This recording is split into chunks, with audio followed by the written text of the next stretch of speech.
लोकसभा चुनाव नतीजे आने के बाद कांग्रेस नेता राहुल गांधी ने एक प्रेस कॉन्फ्रेंस की और प्रेस कॉन्फ्रेंस में एग्जिट पोल के जरिए शेयर मार्केट में हुए एक बहुत बड़े घोटाले को लेकर दावा किया और उन्होंने ये दावा किया कि इस घोटाले के पीछे पीएम मोदी और अमित शाह का हाथ है। राहुल गांधी ने कहा था कि पीएम मोदी ने निवेशकों को शेयर मार्केट में पैसा इन्वेस्ट करने को कहा और उसके बाद एग्जिट पोल के नतीजे गलत साबित हुए, शेयर मार्केट क्रैश हुआ और जिससे लाखों निवेशकों के पैसे डूब गए। अब इन दावों में कितनी सच्चाई है और राहुल गांधी सच बोल रहे हैं या झूठ बोल रहे हैं, इसे लेकर हम तो कुछ नहीं कह सकते। लेकिन देश में इससे पहले शेयर मार्केट में कुछ ऐसे बड़े स्कैम हुए हैं जिन्होंने पूरे देश की आर्थिक नींव को हिलाकर रख दिया था। नमस्कार, मैं हूं राजेश शर्मा। वन इंडिया हिंदी में आपका स्वागत है। इस वीडियो में हम देश में हुए उन्हीं टॉप 3 सबसे बड़े शेयर मार्केट स्कैम्स के बारे में जानेंगे, जिनमें सबसे पहला नाम, जब भी स्टॉक मार्केट का नाम जहन में आता है और स्कैम की बात होती है तो सबसे पहला नाम हर्षद मेहता का ही सामने आता है। इसे लेकर एक वेब सीरीज भी बन चुकी है, स्कैम 1992, आपने वो देखी होगी। और उसके बाद नाम आता है हर्षद मेहता के जो चेले, जो इन्हें अपना गुरु मानते थे, केतन पारेख का। और उसके बाद सत्यम स्कैम। ये वो 3 स्कैम हैं जिन्होंने शेयर मार्केट में एक बहुत बड़ी हलचल पैदा की थी और अपने वक्त में इन्होंने देश की इकोनॉमी पर बड़ा प्रहार किया था। तो चलिए एक एक करके हम इन सब स्कैम्स के बारे में जानेंगे और आपको बताएंगे कि कैसे इन्होंने इस स्कैम को अंजाम दिया और किस तरह की ये तकनीक का इस्तेमाल करते थे और क्या कुछ होता था उस दौर में, वो सब कुछ हम आपको बताएंगे। तो चलिए शुरू करते हैं। शुरू करने से पहले आपको कुछ बातें मैं बताना चाहता हूं जिसका इस्तेमाल आगे वीडियो में भी होगा।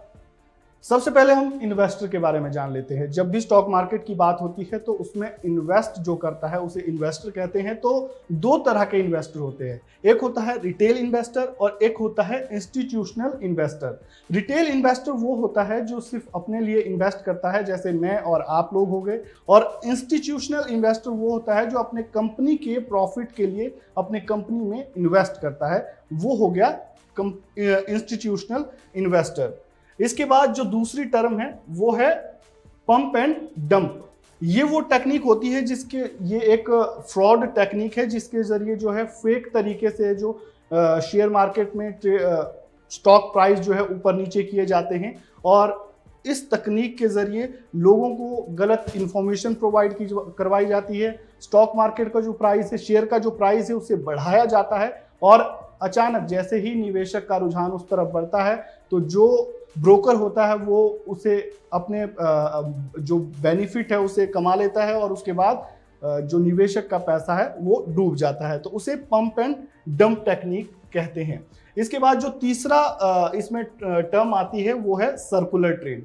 ये भी पंप एंड डंप की तरह ही होती है, लेकिन इसमें क्या होता है, जो ट्रेडर होता है, जो ब्रोकर होता है, माफ कीजिएगा, जो ब्रोकर होता है वो आपस में 2 या 3 पेयर का जो ग्रुप होता है ब्रोकर्स का, वो आपस में जो है वो शेयर्स का अदला बदली करते हैं और उसका शेयर प्राइस जो है बढ़ाते रहते हैं और उसके जरिए जब उसका प्राइस बढ़ता है लोग इन्वेस्ट करते हैं और वो अपना प्रॉफिट वहां से निकाल लेते हैं और लोगों का पैसा डूब जाता है। ये 3 टेक्निक जो है वो बात आगे आने वाली वीडियो में आपको इसके बारे में जानने को मिलेगा, ये हमने बताया। तो अब जो सबसे पहले हम बात करेंगे इस वीडियो में वो करेंगे हर्षद मेहता स्कैम की। हर्षद मेहता स्कैम, ये वो इंसान है जिसने पूरे स्टॉक मार्केट को अपने इशारों पर नचाया था, जिसे स्टॉक मार्केट का बिग बुल कहा जाता था और अमिताभ बच्चन तक की ख्याति भी इन्हें दी गई थी। लेकिन जब स्कैम सामने आया तो पूरे देश को हिलाकर रख दिया था। क्या था स्कैम, क्या है कहानी, सब कुछ जानते हैं। इस स्कैम की जो शुरुआत है वो 1980 और 90 के दशक में हुई थी। ये वो दौर था जब देश आर्थिक संकट से जूझ रहा था और उस समय के तत्कालीन वित्त मंत्री मनमोहन सिंह देश में नई आर्थिक नीति लागू करने जा रहे थे और निजीकरण को बढ़ावा दिया जा रहा था। विदेशों के लिए हमारे देश के दरवाजे खोल दिए गए थे और ऐसी स्थिति में, ये जो स्थिति थी, इस टाइम एंट्री होती है हर्षद मेहता की। वो मुंबई पहुंचते हैं और वो इस चीज को भली भांति जानते हैं कि कैसे इस परिस्थिति का जो है वो फायदा उठाया जा सके। 1980 और 90 के दशक में स्टॉक मार्केट में उस दौरान करीब 4000 करोड़ रुपए घोटाले का उन्होंने इस पूरे स्कैम को अंजाम दिया था। जैसा कि मैं पहले ही आपको बता चुका हूं कि उन्हें स्टॉक मार्केट का अमिताभ बच्चन और रेजिंग बुल यानी बिग बुल कहा जाता था। जिस भी चीज को वो हाथ लगा देते थे, जिस भी स्टॉक को वो हाथ लगा देते थे, वो सोना बन जाता था, वो रॉकेट की तरह उड़ जाता था। तो इसीलिए उन्हें जो है रेजिंग बुल की ख्याति भी दी गई थी। तो अब उनके अगर शुरुआती वक्त की बात करें तो बीकॉम की पढ़ाई करने के बाद जो है हर्षद मेहता ने 8 सालों तक कई छोटी बड़ी नौकरी की। पहली नौकरी उनकी new India insurance company limited में बतौर सेल्स पर्सनल थी। लेकिन गुजरात का ये लड़का मुंबई में कदम रखता है और सपने बहुत बड़े होते हैं। नौकरी से गुजारा नहीं होता है, जो सोचा था उससे कहीं गुना कमाना चाहता है और बुलंदी के उस शिखर पर पहुंचना चाहता है। इतने पैसा कमाना चाहता है जो अब तक किसी ने भी नहीं कमाए होंगे। कहानी आगे बढ़ती है और छोटी मोटी नौकरियों से जो हर्षद मेहता का गुजारा होता नहीं है। जब वो स्टॉक मार्केट की दलाल स्ट्रीट में, जहां पर ब्रोकर्स बैठते हैं, बॉम्बे स्टॉक एक्सचेंज के बाहर की जो सड़क है उसे दलाल स्ट्रीट कहते हैं, तो वहां पर जब वो घूमा करते थे तो वहां की परिस्थितियों को भांपा उन्होंने, किस तरह से स्टॉक मार्केट वर्क करती है, कैसे फंक्शन करती है। तो उन्होंने, हर्षद मेहता ने जो है अपनी कंपनी शुरू कर दी, grow more research and asset management नाम की कंपनी शुरू कर दी। 1990 में शेयर बाजार तेजी से बढ़ा और इसकी जिम्मेदारी, इसका जो जिम्मेदार है वो हर्षद मेहता को माना गया। लेकिन जब ये जो पूरा बबल जो है स्टॉक मार्केट का पूरा बबल फूटा और जब ये मामला सामने आया तो करीब 72 क्रिमिनल चार्जेस और लगभग कई सिविल केस फाइल हुए इनके खिलाफ, इनकी गिरफ्तारी हुई और उसके बाद इस पूरे स्कैम का पर्दाफाश हुआ। लेकिन ये पर्दाफाश कैसे हुआ, क्या ये सच्चाई थी और कैसे ये इस पूरे घटनाक्रम को अंजाम देते थे, कैसे हर्षद मेहता एक स्टॉक प्राइस को छूते थे और उसका जो शेयर प्राइस है वो रॉकेट की तरह उठता था, आखिर कैसे होता था, इसका एक छोटा सा एग्जांपल मैं आपको देना चाहता हूं।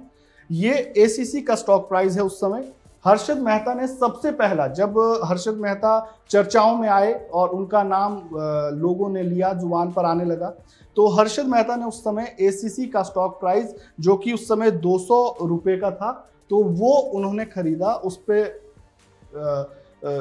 पैसे इन्वेस्ट किया और उसका शेयर प्राइस 200 से सीधा 9000 रुपए तक पहुंचा दिया। तो ये थे हर्षद मेहता।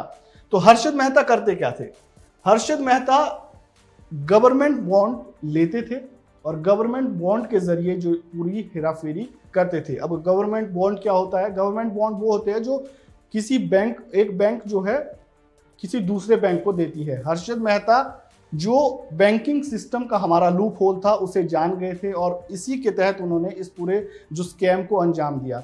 बैंक क्या होता था कि बैंक 15 दिन में किसी को, जब बैंक के पास कैश की कमी हो जाती थी तो वो किसी दूसरे बैंक को जो है वो गवर्नमेंट बॉन्ड के जरिए वो उससे कैश ले लेता था और 15 दिनों का लोन दे देता था।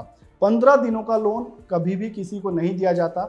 जब भी हम बैंक के पास जाते हैं तो 15 दिन की अवधि नहीं होती है। लेकिन हर्षद मेहता ने इस बैंकिंग के लूप होल को समझा, जाना और इससे इतना मुनाफा कमाया कि वो आगे चलकर करीब 4000 करोड़ रुपए का स्कैम करने में कामयाब रहे और इतनी बड़ी राशि उन्होंने स्टॉक मार्केट से लूटी।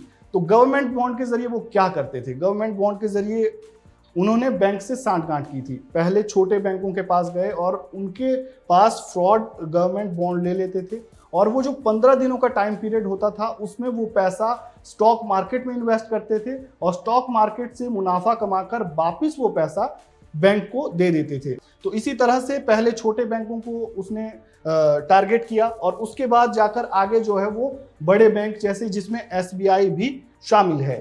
तब तक तो ठीक था, लेकिन जब शुरू में जब मार्केट हाई रही तब तक तो हर्षद मेहता की ये जो योजना थी, ये जो स्कीम थी, ये चली। लेकिन जब शेयर प्राइस गिरे वो बैंक को पैसे वापस देने में नाकाम रहा और उसके बाद इसका खुलासा हुआ और वो खुलासा किया सुचेता दलाल ने। जब ये पूरा घटनाक्रम सामने आया तो हर्षद मेहता गिरफ्तार भी हुआ और गिरफ्तार होने के बाद उसे कई बार बेल भी दी गई, लेकिन फाइनली जब उसे गिरफ्तार किया गया और गिरफ्तार होने के बाद सबसे बड़ा, इस देश का सबसे बड़ा जो खुलासा हुआ जिसने सबको चौंका दिया था, वो था कि हर्षद मेहता ने गिरफ्तार होने से पहले एक प्रेस कॉन्फ्रेंस की और प्रेस कॉन्फ्रेंस में वो खुलासा किया जिसने पूरे देश को हिलाकर रख दिया था। हर्षद मेहता ने यह खुलासा किया कि उस समय के तत्कालीन प्रधानमंत्री जो थे पीवी नरसिम्हा राव, उन्होंने रिश्वत के तौर पर 1 करोड़ रुपए हर्षद मेहता से लिए थे और उस तरह से ये जो पूरा घटनाक्रम उसने अंजाम दिया। लेकिन कांग्रेस ने बाद में इन बयानों का खंडन किया और ऐसे कोई सबूत भी नहीं मिले कि हर्षद मेहता को पीवी नरसिम्हा राव ने 1 करोड़ दिए होंगे और ये पूरा जो मामला था ये वैसे ही रफा दफा हो गया और उसके बाद आगे चलकर 2001 में जो है वो हर्षद मेहता की दिल का दौरा पड़ने से मौत हो गई थी। तो ये था हर्षद मेहता स्कैम। अब अगला नंबर आता है केतन पारेख स्कैम का। ये केतन पारेख वो शख्स है जिन्होंने अपने जो फैमिली बैकग्राउंड, इनका ब्रोकर फैमिली से ही आते थे, लेकिन फैमिली बिजनेस को छोड़ते हुए इन्होंने हर्षद मेहता का साथ चुना और हर्षद मेहता के साथ चुनकर स्टॉक मार्केट की बारीकियों को जाना, सब कुछ जाना। लेकिन केतन पारेख जो है ये अपने गुरु से भी 10 हाथ ऊपर निकले। हालांकि जो 1992 का स्कैम हुआ था उसमें इनका जिक्र हर्षद मेहता ने नहीं किया था और ये उससे पूरी तरह से बरी हो चुके थे।